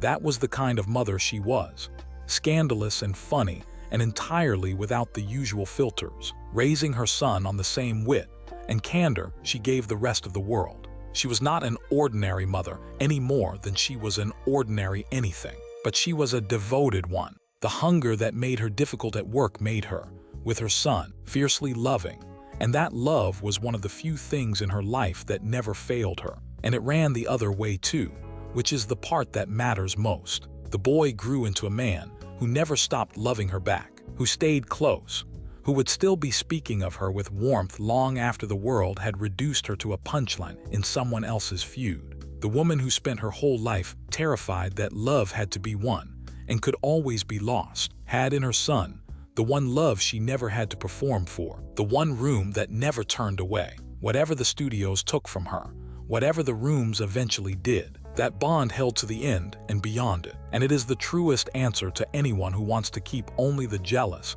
scheming caricature. You do not earn a son's lifelong devotion by being a monster. You earn it by being, somewhere underneath all the noise and the hunger and the difficulty, a person capable of enormous love. Hold on to that, because it matters for the final verdict. The woman the world remembers as the jealous, scheming, scene-stealing rival of Bette Davis was also a woman who broke through a wall of law and custom to become a mother, and who loved her son with everything she had, every day to the end. People are not their feuds. They are not their worst sets, their hardest reputations, the gossip column version of themselves. Miriam Hopkins was a difficult colleague and a devoted mother, and a brilliant actress and a frightened, hungry, lonely woman, all at the same time. And any version of her that keeps only the feud has thrown away most of the human being. The years after the great fame were long and quiet, quieter than a woman like Miriam was ever built to bear. The work grew scarce. The pre-code queen, the Oscar nominee, the pioneer of color film, became a name that the younger people in Hollywood half recognized, and the youngest did not know at all. She kept a beautiful home. She kept her wit. She kept her circle of clever friends as long as she could. But the center had moved away from her, slowly and then all at once. And a woman who had defined herself entirely by being at the center found herself living at the edge of her own legend, watching the parade go by from the sidewalk. There is a particular loneliness in outliving your own fame, and Miriam knew every shade of it. She had spent her whole life performing for love, and now there were fewer and fewer rooms to perform in. The dinner parties grew smaller. The phone rang less. The great roles went to women born long after her own great roles were behind her. And in the quiet, the old wound from childhood reopened. The fear that had driven her from the very beginning. The fear of being forgotten, of stopping being the brightest thing in the room, of the room turning away. She had run from that fear her entire life. In her last years it caught her, and still she would not say she was finished. There is something magnificent in that refusal, even as it breaks your heart. She insisted she would never retire, said it flatly, told an interviewer to write it down and underline it, that the world had been too good to her, and she would never quit. It is the same defiance that made her difficult on a set, the same refusal to go quietly, the same hunger that had carried her from a Georgia porch to the top of Hollywood, and would not let her admit, even at the end, that the top was far behind her now. She would not retire. She would keep reaching for the light until the light went out. There is more of Miriam to see, and it is worth seeing, because the woman gets flattened so easily into the feud. And the feud was the smallest true thing about her. Go back for a moment, past the wars with Bette, to the few wild years when Miriam Hopkins was as alive on the screen as any actress in America. The early 1930s, before the moral code came down like a curtain, were a strange and daring window in the movies. A few seasons when the screen was allowed to talk about sex and money and sin like an adult. And in that window, Miriam was a queen. She made a film with the great director Ernst Lubitsch, a glittering, wicked little comedy about a pair of jewel thieves who fall in love while robbing a rich and lovely widow. And Miriam played one of the thieves, all mischief and quick fingers and bright knowing eyes. She is wonderful in it. The wit is real, the timing is exact, and you can see, watching it now, exactly why audiences once leaned forward when her name came on a screen. She was not a soft leading lady. She was sharp and modern and a little dangerous, a woman who looked like she knew things. She made another picture, a horror film about a doctor who splits himself into good and evil, and she played the woman of the streets who falls into the monster's hands, a bar singer, frightened and sensual and doomed. The role could have been nothing, a victim, a scream. Miriam made it a person. The reviews were rapturous. One of the great critics of the day praised her without reservation, and you understand why. Because she gave the part a vulnerability that cut right through the fog machine and the makeup. She could do that. She could take a stock figure and find the trembling human being inside it. And she took on the parts that frightened the censors. She played the lead in a film drawn from a Faulkner novel, a story of a woman pulled into violence and degradation. A role so frank and so disturbing that it became one of the pictures the industry pointed to when it decided the screen had gone too far and had to be cleaned up. That was the daring at the center of her. She would go where the other actresses would not, into the dark, into the uncomfortable, into the kind of woman that respectable Hollywood preferred not to show. It made her special.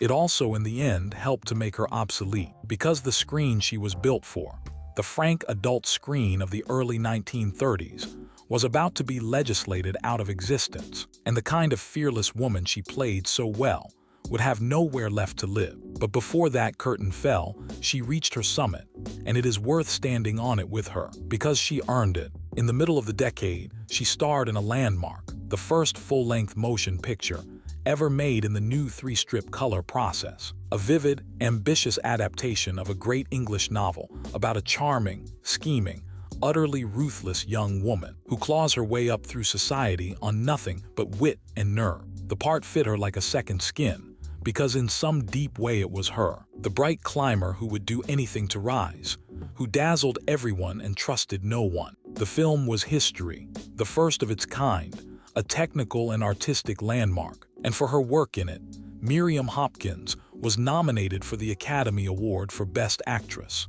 That was the peak.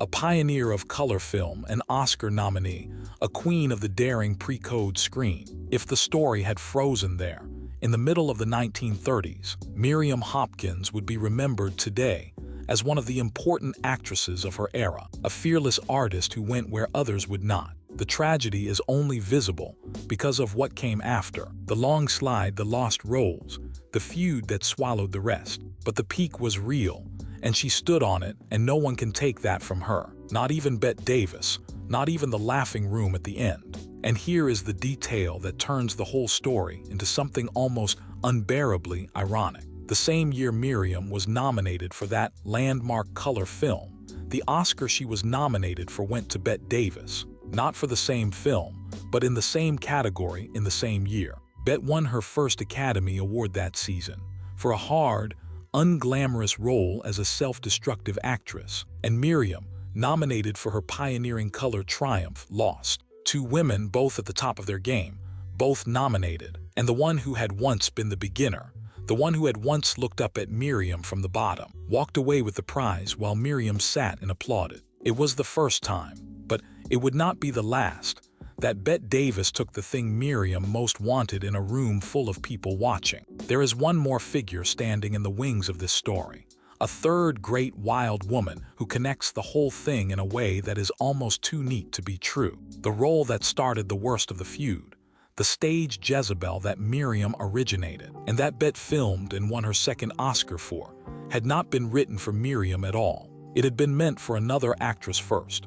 One of the most scandalous and magnetic talents of the American stage, a husky-voiced Alabama woman whose behavior was as famous as her acting. When that actress fell ill at the last moment, the role passed to Miriam, who made it hers. So Miriam's great stage triumph came to her, in the first place, only because another woman collapsed. And the symmetry does not end there, because years later, when the movies had let Miriam go, and she returned to the stage, she stepped more than once into roles that this same scandalous actress had vacated, taking up the parts the other woman left behind. There is something almost dizzying in it.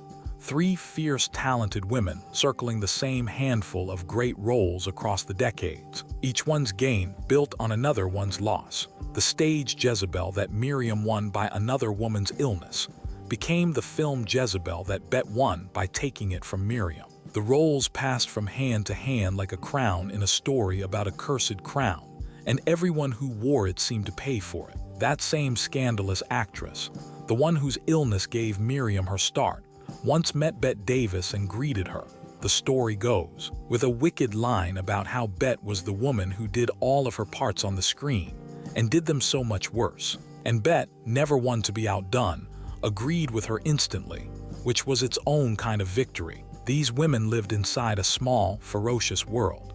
A few great roles and a few great talents fighting over them for 40 years. All of them wounded, all of them brilliant, all of them unable to stop competing even when the competing had cost them everything. The last act of Miriam's working life had its small mercies, scattered through the long decline. There was the beautiful, cruel film about the plain heiress, where the great director William Wyler called her back to play the foolish, romantic aunt, and she was lovely in it, near the center again for a moment in a picture that mattered. Wyler used her again after that, more than once, finding in her, late in her career, exactly the kind of vivid character work that the leading roles no longer offered. There were stage tour, where she could still command a part and feel a live audience love her in real time. And there was the new medium of television, the small glowing box that was beginning to raise a whole generation, where Miriam became, quietly, one of the early figures in live TV drama, performing for the camera again,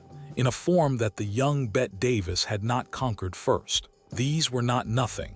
They were the dignified, diminished work of a great talent in her autumn, and Miriam took them with a kind of pride, because she would not stop, because stopping was the one thing the frightened girl from Georgia could never do. She insisted she would never retire, said the world had been too good to her, told people to write it down, and she meant it. She kept reaching for the work, kept reaching for the room, kept reaching for the light, right up until the summer she crossed the country against her own better judgment, to sit in a dark theater and hear a new generation laugh at the very daring that had once made her a queen. So when the laughter came in 1972, it was not laughter at a stranger. It was laughter at the woman who had given the screen some of its bravest early performances, who had pioneered color film, who had been nominated alongside Bette Davis in the same category in the same year, who had originated a role that won another woman an Oscar, who had been favored for the greatest Southern part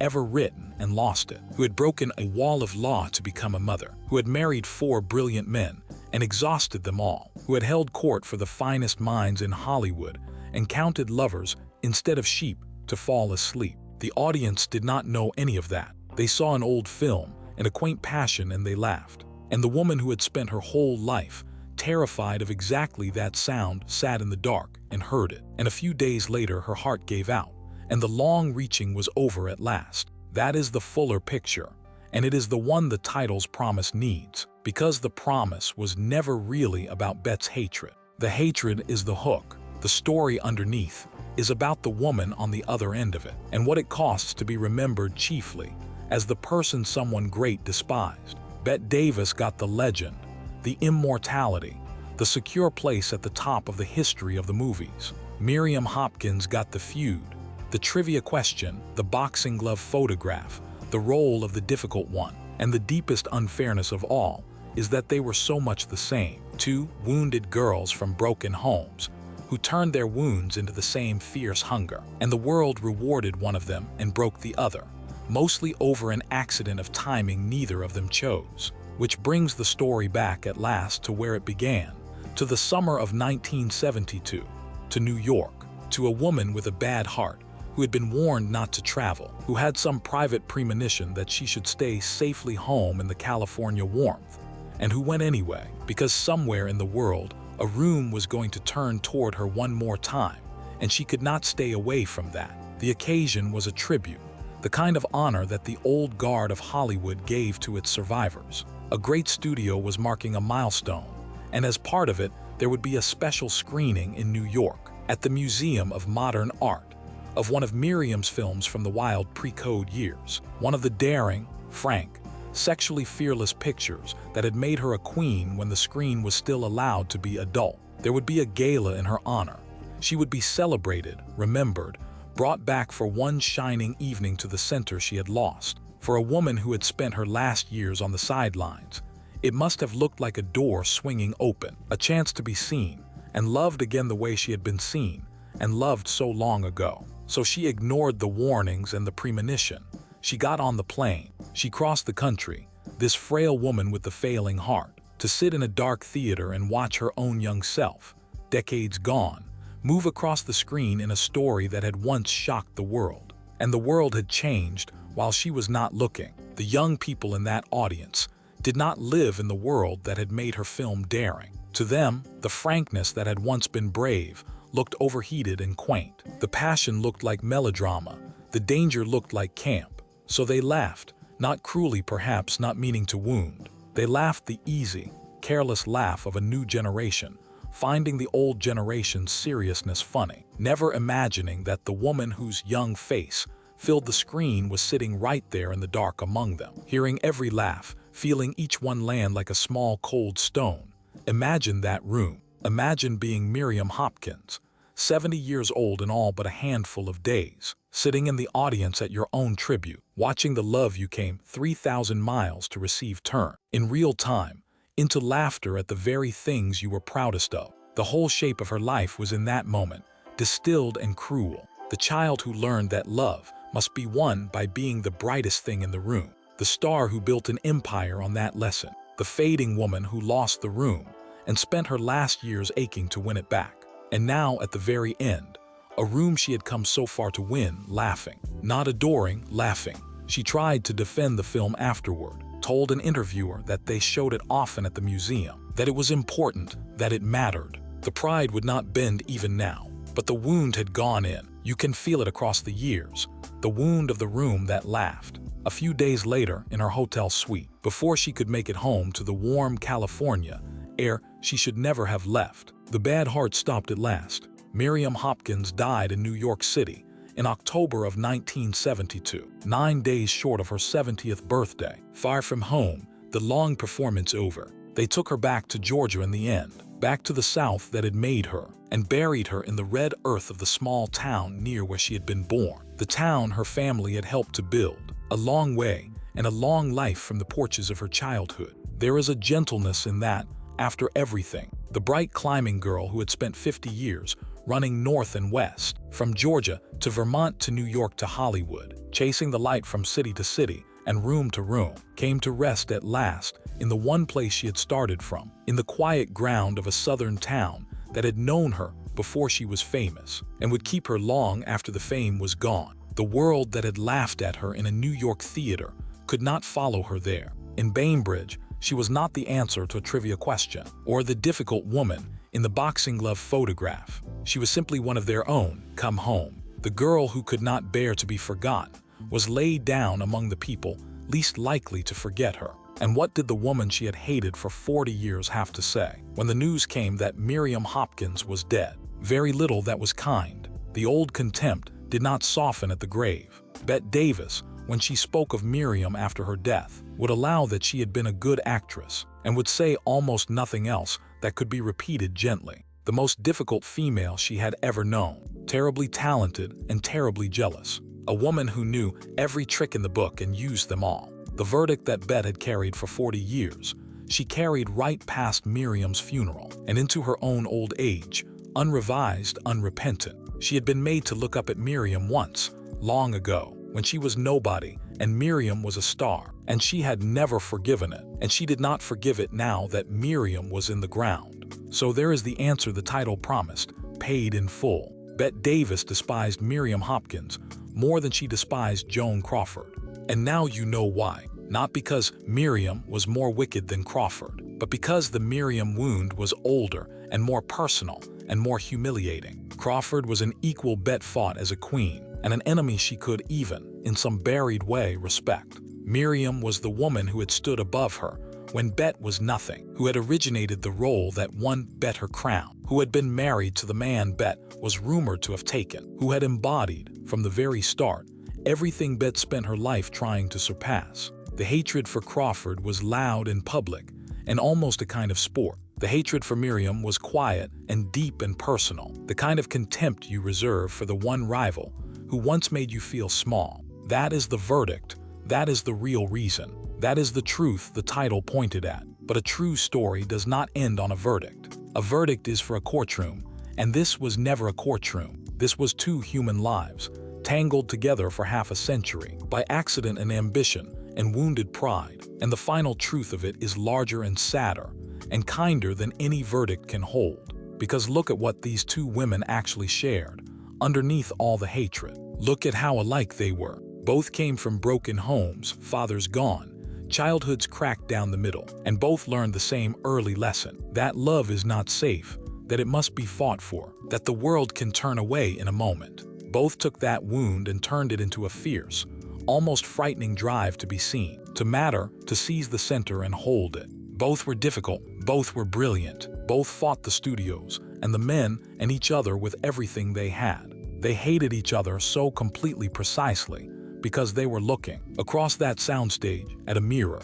Each saw in the other the same hunger she could not admit in herself. That is why it cuts so deep. You can forgive an enemy who is nothing like you. The unforgivable enemy is the one who shows you your own face. The cruelest difference between them was not talent, whatever Bette believed. It was luck and timing and the shape of the era. Bette Davis came to her peak just as the kind of fierce, unglamorous, truthful acting she did best was exactly what the screen had decided to reward. And she had a studio that, for all its cruelty, finally built itself around her. Miriam Hopkins came to her peak in a brief wild window that slammed shut, in the daring pre-code years that the moral code killed. And when that window closed, the screen no longer knew what to do with the kind of frank, dangerous woman she played so well. Bette's gifts arrived at high tide. Miriam's arrived just before the tide went out. The same fierce hunger, the same difficult temperament, the same refusal to behave made one of them a legend and broke the other. And the largest part of the difference was simply when they happened to be born and what the world happened to want in the years that mattered most. So when you watch those two films now, the two pictures these enemies made together, watch them with this in mind. Watch the cousins in the Civil War melodrama, bound by a secret and a child, unable to live with each other or without each other. Watch the lifelong friends in the second film, the serious writer and the popular one, loving and envying each other across the decades. The films work, they really work. The bond between the women is real and aching and true. And now you know the secret of why. The bond was real because the war was real. They could play two women chained together for life by love and resentment, because that is exactly what they were. Every frame of warmth between them on screen was a kind of lie, and every frame of tension was the truth bleeding through. And the strange miracle is that the lie and the truth together made something more honest than either could have made alone. Now go back one last time to the dark theater in 1972 and to the woman sitting in it while the room laughed. The easy way to remember Miriam Hopkins is as the answer to a trivia question. The woman Bette Davis hated even more than Crawford, the difficult scene stealer in the boxing glove photographs, the jealous rival who lost. That is the version the loud story keeps. And it is not false, but it is small, and it does to her exactly what that laughing audience did. It keeps the surface and throws away the soul. The truer way to remember her is the way you would remember any human being who reached too hard for love and could not make it stay. A gifted girl from a broken Georgia home who learned to win a room and built a life on it. A pre-code queen of real daring and real fire who happened to peek in a window the world slammed shut. A devoted mother who broke down a wall of law to bring home a son she adored. A brilliant, difficult, frightened woman who spent 60 years afraid of the moment the room would turn away, and who lived at the very end to feel it turn. She was not Bette Davis's villain. She was her mirror, and the hatred between them, which the title promised and the story delivered, was in the end just two wounded people who recognized each other too well to forgive. The audience laughed that last summer, and a few days later her heart gave out, and the long performance ended on the one note she had feared since she was a child. But the films remain, and in them she is young again, and fearless and luminous, and the room has not yet turned away. That is the bittersweet truth at the bottom of it all. The screen keeps her exactly as she most wanted to be kept, at the center in the light, the brightest thing in the room, loved. Run the film and she is there. Run it again and she is there again, climbing, charming, alive. The laughter not yet come, the room still hers. And somewhere just outside the frame stands Bette Davis, watching, hating her, unable to look away, because she never could. That in the end is the strangest tribute of all. For 40 years, long after the work was over, long after Miriam had faded and fallen and died, Bette Davis could not stop thinking about her, could not stop talking about her, could not let her go. The contempt was real, but so was its size. You do not hate a small woman that hard, for that long past the grave. The very ferocity of Bette's loathing was a kind of monument. It said, without ever meaning to, that Miriam Hopkins had mattered, had counted, had been worth hating with the whole strength of a great and stubborn heart, all the way to the end. Think of all the people Bette Davis met across a long and crowded life, the hundreds of actors and directors and rivals and lovers who passed through her 60 years in the business. Most of them she forgot, the way we all forget most of the people we pass. A handful she remembered fondly, a handful she fought and then forgave. But Miriam she could neither forget nor forgive, decade after decade, and that refusal is its own kind of fidelity. In her own bitter way, Bette Davis stayed truer to Miriam Hopkins than to almost anyone she ever loved. She kept her close for half a century, kept her alive in the telling, kept saying her name long after the world had stopped. Hatred that loyal is almost indistinguishable from a certain distance, from the thing it pretends to be the opposite of. It is a tension that will not quit. It is a door that will not close. It is one human being unable to stop carrying another, all the way to the end of the road. The woman who only ever wanted to be unforgettable got her wish. In the end, from the last person on earth who would have wanted to grant it. She was